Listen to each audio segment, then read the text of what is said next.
అందరూ ఎదురుచూస్తున్న మహిళల అండర్-19 టీ20 వరల్డ్ కప్ రానే వచ్చేసింది. నిన్న తొలి మ్యాచ్ కూడా జరిగింది.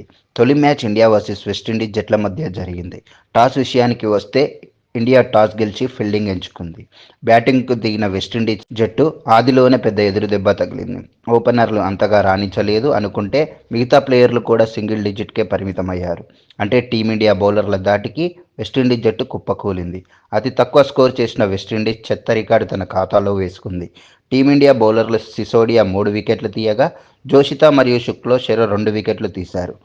దీంతో వెస్టిండీస్ స్కోర్ 13.2 ఓవర్లకు 49కి 10 వికెట్లు పడిపోయాయి. ఆ తర్వాత బ్యాటింగ్కు దిగిన టీమిండియా ఆదిలోనే వికెట్ పడింది. ఆ తర్వాత ఎలాంటి వికెట్ పోకుండా ఇద్దరు జోడీతో టీమిండియా విజయం సాధించింది. వెస్టిండీస్ బౌలర్ క్లాక్టన్ ఒక వికెట్ తీసింది. టీమిండియా పవర్ ప్లే అవ్వకముందే విజయం సాధించింది. దీంతో టీమిండియా స్కోర్ 4.2 ఓవర్లకు 47తో ఒక వికెట్తో విజయం సాధించింది. ప్లేయర్ ఆఫ్ ది మ్యాచ్ జోషితాకి దక్కించుకుంది. తొలి విజయం తన ఖాతాలో వేసుకున్న టీమిండియా. ఇది ఇలా ఉంటే టీమిండియా మహిళలు విజృంభిస్తున్నారు. ప్రతి ఆటలో ప్రత్యర్థి బౌలర్లకు చుక్కలు చూపిస్తున్నారు. బ్యాటింగ్లోనే కాదు బౌలింగ్లో కూడా అదరహో అనిపిస్తున్నారు. ఇంతటితో అయిపోలేదు. ముందు ముందు ఎలా ఆడతారో చూడాలి.